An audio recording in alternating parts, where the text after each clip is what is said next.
Nabitin ako bayaw. Taka na comedy. Nabitin ako. Yeah.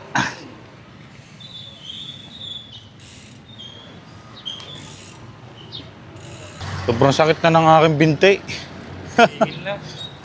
Bugbog na. Diyan na lang muna tayo sa sa may adya. Pabalik. Isang ikot lang. Parang hindi pa tayo 360.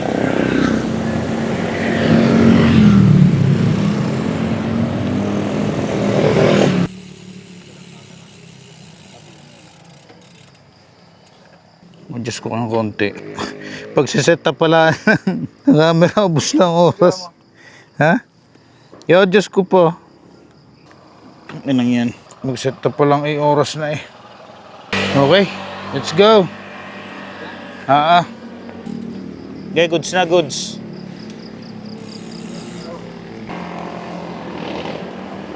So, ilang days na kaming nagbabike. At today ay kulang kami ng isa. Usually, 3 kami. Grabe ang ganit.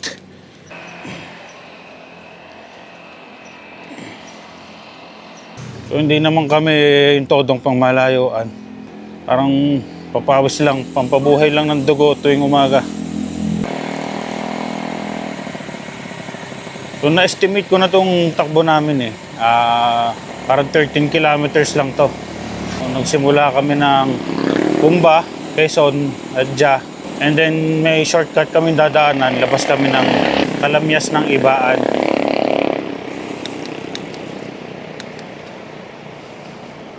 So balik Alindog muna, nagtatandaan na eh, lalabasan na yung mga sakit.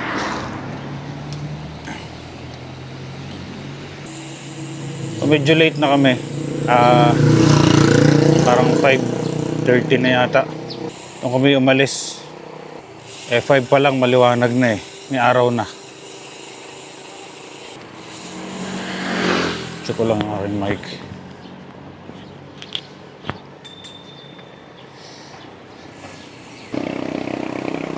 Nilagyan mo yung ngayon ng tililing.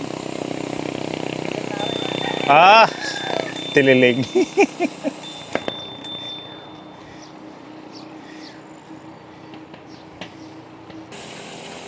Okay, so time check 6:46. At maganda naman ang sikat ng araw.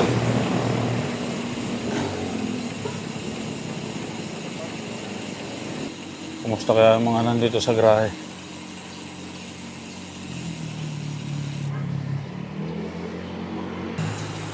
Dito tayo ulit babalik o sa Kalamyas? Sa Kalamyas na.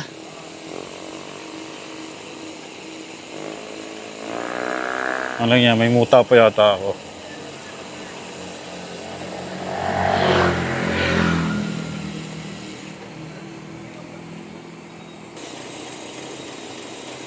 Bumababa na naman yung camera. Guess ilipat ko na lang mamaya yung camera pagka nag-rest kami.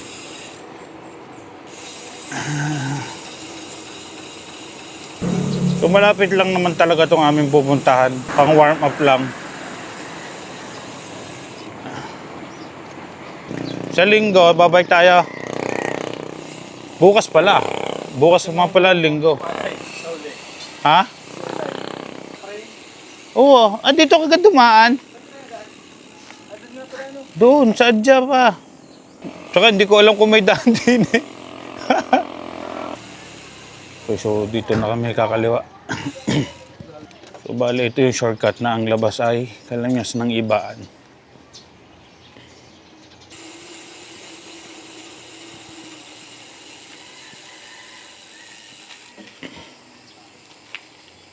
May sakit pa tong aking bike eh. May tumutunog pagka naka-idle lang aking pedal.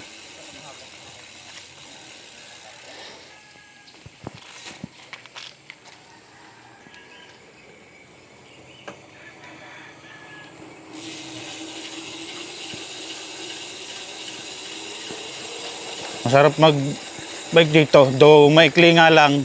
Pero masarap dito kasi hindi masyadong mainit. Madami kasi puno. Puro farm kasi.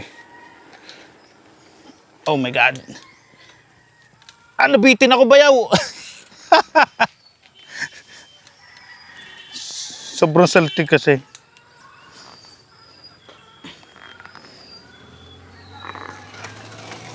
Kaya naman pala. Taka na comedy. Nabitin ako. Ba't parang hindi nag-shift ng gear yung aking bike? Anak ng putres. Okay. Oh, shit. Delikado. One more time.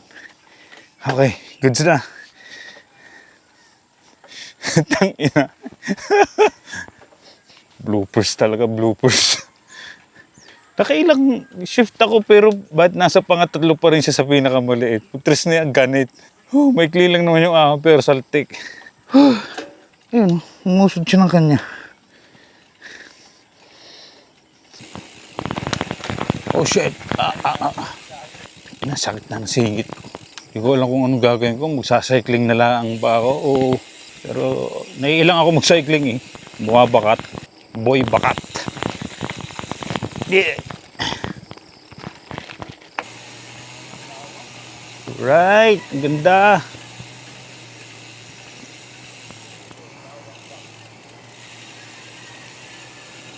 Lawak.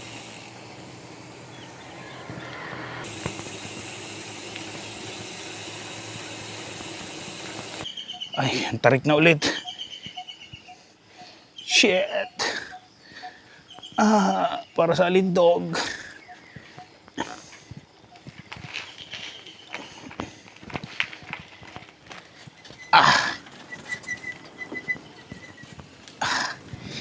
Sakit sa tuhod. Huhu.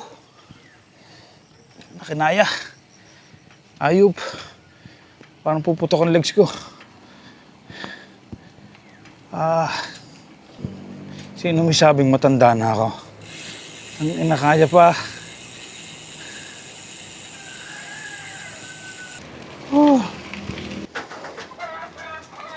Hanap tayong tindahan, bili tayong tubig.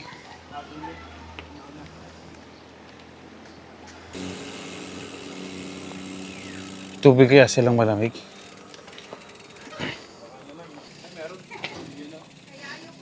Yeah. Naku, sumabit na naman. Ano, may pagkain sila? Kumain ka na? Gusto mo kumain? Oo, makainom din ng gamot. Kutay, tanggalin ko lang yung camera. Ayun po, at pauwi na kami. Kumain na at makainom na rin ng gamot. Sinuot ko pa yung aking smartwatch. Hindi ko naman na-iset. Dahil ko nakakalimutang iset.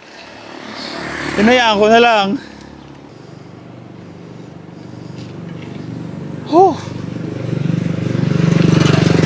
Nananakit. Nananakit na ang aking binti. Doon sa may parting tuhod. Ang sakit.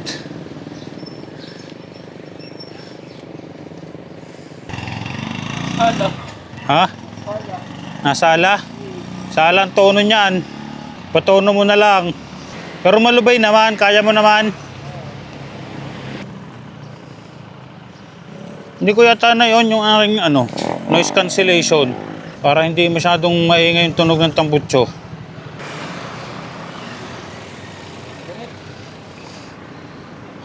Maganit? Pahinga muna. Relax mo muna ang paa mo. Bikil na rin ang paa ko. Doon, malilog.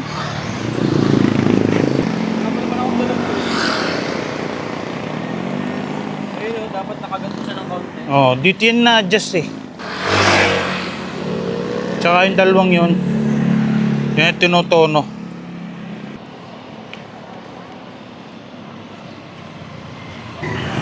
Lolo ko yung arat din ni Bayaw. Ayaw sumagad hanggang dun sa last tree ng kanyang cogs.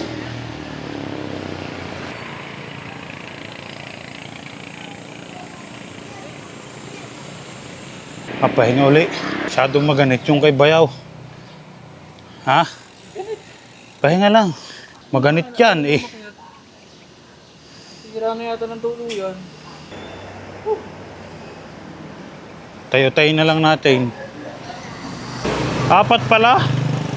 4 na gear pa lang hindi mo magamit. Yan nga, yung parts niya. Kanina yung nagagamit mo pa yung ano eh. Yung sunod, yung pang-4. Eh, pang-5. Sala pa din eh, oh. Sala siya, oh. Sala-sala ang tono niyan. Nung gang pinalitan ni Tinono, No, tinastrike ko naman.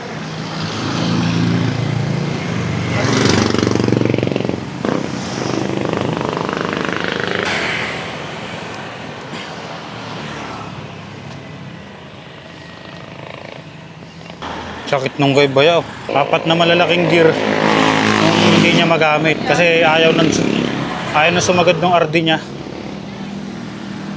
So anong nangyayari pagka paahon, napakaganit.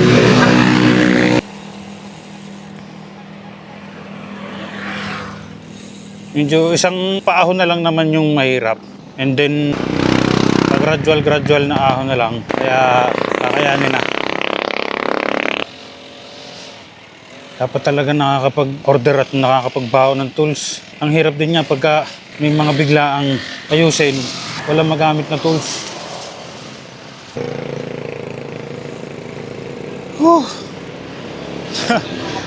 Kakunti na.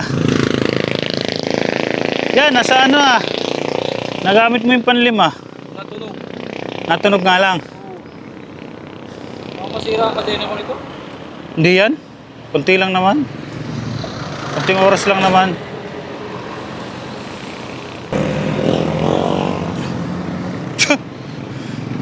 Sumabit yung sapatos ko.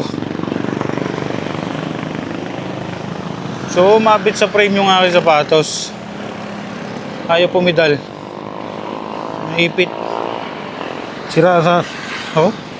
Parang sira ang sapatos ko ah.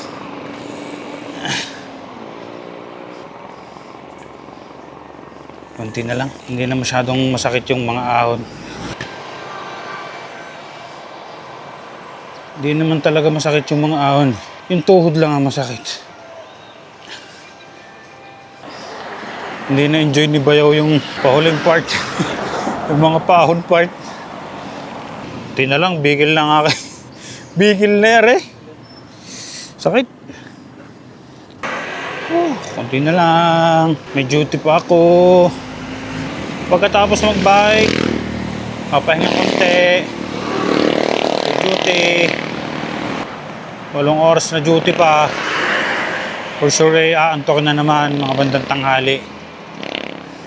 Pasabak na naman sa Nagaraya ang pagising. Okay, so yun, malapit na kami sa amin. At hanggang dito na lang muna. Paalam muna ako. Isang araw na lang ulit makakapag-bike ulit. So paalam muna. Ride safe everyone.